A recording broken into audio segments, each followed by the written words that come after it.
only go downhill from here. It's all I fear. We can only go downhill from here. So this song is called Downhill, and in the world of an album, this would be like track 1 of side 2.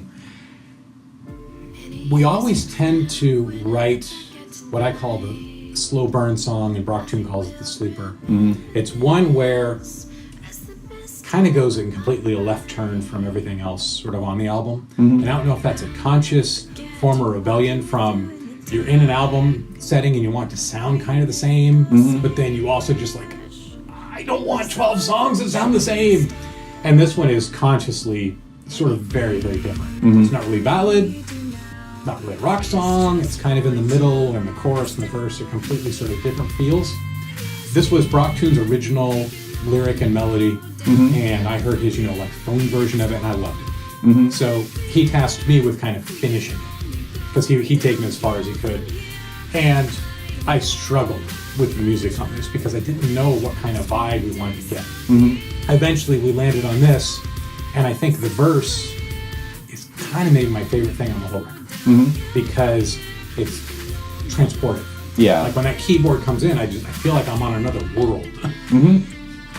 And I like it when Liz kind of carries her voice a little bit. I mean, a lot of your songs are pretty fast, and she doesn't have quite as much opportunity to kind of let a long note go. Yeah, and here she has tons of that, and they're all really strong and beautiful notes. And recording her vocals is a treat. And I don't like recording vocals, because usually when you record a singer, there's multiple takes, there's them getting comfortable, there's all of these things. Liz comes in, and this is not an exaggeration. She'll do her test take. She stands right here. I have on headphones. I get the adjustments going, and she hates recording in pieces. She wants to record the song top to bottom as she would do it live. She has no lyric sheets in the studio. She insists that she must memorize it. And I'm like, I'm ready to record. She's like, I'm not. I memorize lyrics. And I'm like, why is that important? She goes, I'm not performing if I'm reading. That's admirable. Yeah. But I end up waiting several extra days. But what we do is can't see it on the camera, I have marks here, and this is her vocal channel. While she's singing live, I am moving the fader so that she can stay right up on the mic and do all those super long, loud notes without moving back.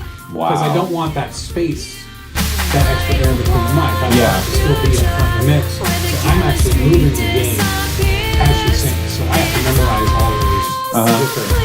And this song, like most of them, it's top to bottom notes. Yeah. She just sings it one time. But that would explain why the lyrics are so consistent. There's not much difference between the quiet and the louder parts, and a lot of times when you hear singers, you can easily tell that the loud part is a different cut. Right, there's dynamic range without that obvious sort of edit. Yeah. Because she's not editing. Yeah. So really happy with how it turned out, but it's definitely one that you kind of have to listen to multiple times to catch kind of what's going on. Yeah, musically. it's a treat for the fans.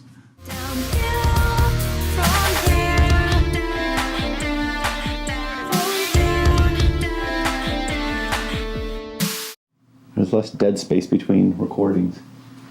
I don't know what's next.